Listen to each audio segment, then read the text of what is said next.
All right, what's up, fam? I hope everyone is good. I have an interesting question.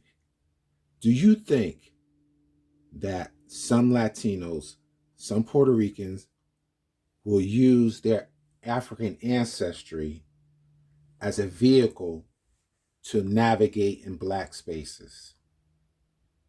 I believe it's true. I refer to this as using the African card because in many cases they will cite the diaspora as a rationale to say that they're Black. And this is not just pertaining, I'm not just talking about Afro Latinos. I'm talking about the lightest of light Latinos will oftentimes claim Black ancestry as a way to curry favor in Black American spaces. Now, if I'm honest, I have to admit, many Black Americans and other Black people from other countries are allowing this to happen. And it's my opinion here is that they're looking for allies. And if you refer to a certain group of people who are from the diaspora, you would think that they would ally with you, the so-called Black and Brown coalition that doesn't exist. So I think, it's my opinion, that many Latinos will use the African card to somehow move freely in Black spaces.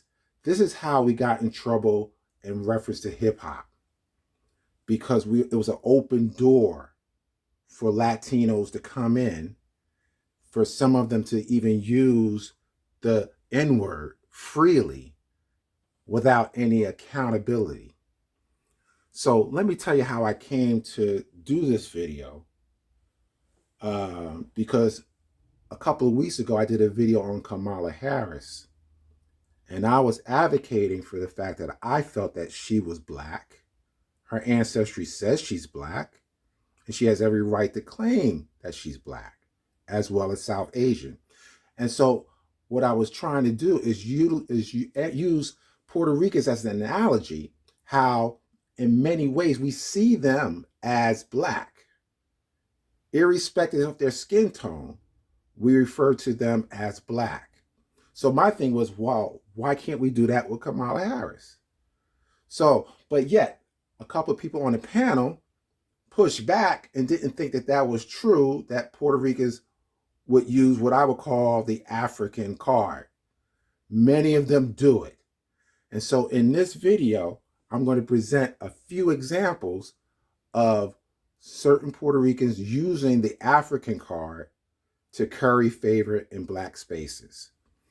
You're going to hear the voices of Dr. Cologne, Pop Master Fable. You're going to see a video featuring Felipe Luciano, yours truly, Fat Joe, and a couple of other people that you may not have heard of, but you will hear a consistent theme, which is we're Black too. And so let's roll the tape. But now, mind you, it wasn't Puerto Rican culture. It was New York Black culture. And us Puerto Ricans who were there, we were Black. That's it. It wasn't like we were coming out there with the, fucking guayaberas and shit, rhyming in Spanish. We was doing what the brothers was doing. That's it. We brothers too. So. Still, a lot of people gotta understand, b-boying and b-girling started out as a Black thing, because hip-hop started out as a Black thing. It's of the African diaspora. But we definitely have our place in this because it's just an extension of our culture. But Puerto Rican, Caribbean people, Puerto Rican people, anyone from the African diaspora, in other words. Right. I consider myself, while I understand I'm Puerto Rican, I have African roots in me. There are some. I just did a video today where there's a certain rapper that said, Puerto Ricans are Black. Puerto Ricans are, you have dark Puerto Ricans, you have light Puerto Ricans. They're part of the African diaspora, so they're people of color. I don't disagree with that. Yeah. So what I said was, okay, so if we're in these neighborhoods together, then, and you want to say, or anybody wants to say, it comes out of Black culture, but aren't Caribbeans and Puerto Ricans part of Black culture because of our African roots? Yeah, but you see, you have to remember, these were people who made this distinction. There's a move afoot to divide us. It's being done by Afro-Saxons and coconuts, people who would have us believe that there's a separate gulf between two nations, Black and Latino. This is not the poem, y'all.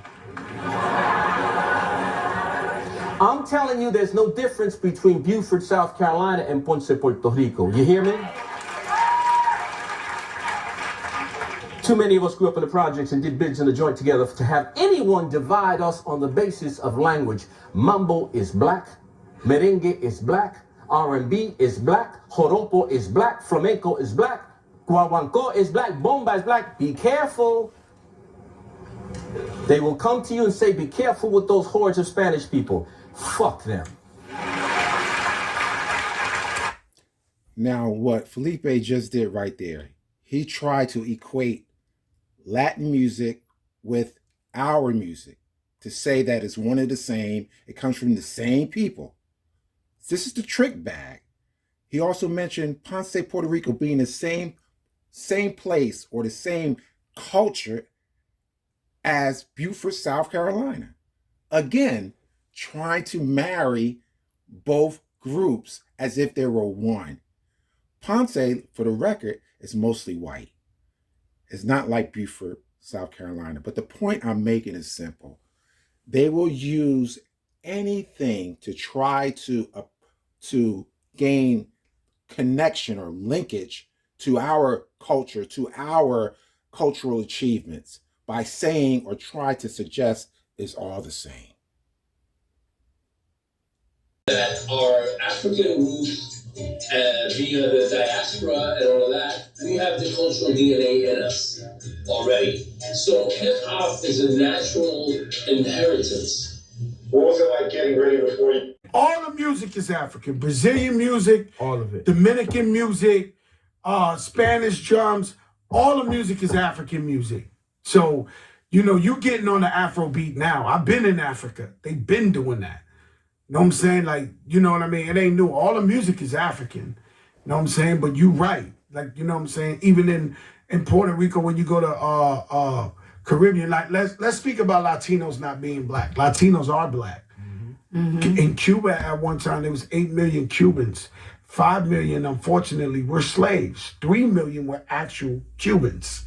And they integrated and had babies. Same thing with Puerto Rico when you go to Loíza, and when you talk about Santeria, that came from the motherland, Africa. You know, sometimes Latinos might even identify themselves with African and black culture more than black people. Mm-hmm. This ain't no crazy thing. Fat Joe ain't on crack. He know what he talking about. You know what I'm saying? Nah, I'm telling you the truth. Well, the heritage also, too, because, you know, mainland American slavery is different than Caribbean plantation slavery because culture was able to stay intact. When you got to mainland America, they was killing black folks for trying to celebrate their spirituality. They was killing black folks and stripped all of that. So when you get to the Caribbean and you see that connection back to Africa, very strong in the people, it's very strong in the people. When you go to Cuba, too, when they break down some of the santos, they'll also tell you this is the real names of the santos and this is the name we use when we were trying to hide it. Yo, to protect that's it. The illest story. Yo, so when David O and them cats come over from Africa and I start telling them about Europe, because they're Yoruba. They're Yoruba from the original tribe in Africa. And I'm like, yo, you know when you go to Brazil and they're like, what are you talking about? I'm like, you don't know that Yoruban culture exists in the islands? They don't even know that it's still maintained. Brazil that fabric, yo, trip on this. It's from Portuguese. Yo. So the Portuguese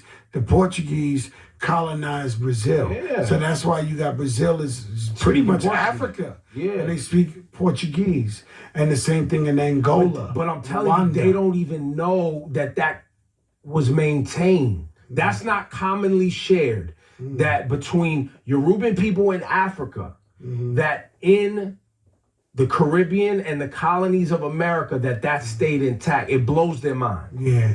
It's ill, man, and they celebrate it to the fullest, man. They celebrate it out there like crazy. But yeah, I get it.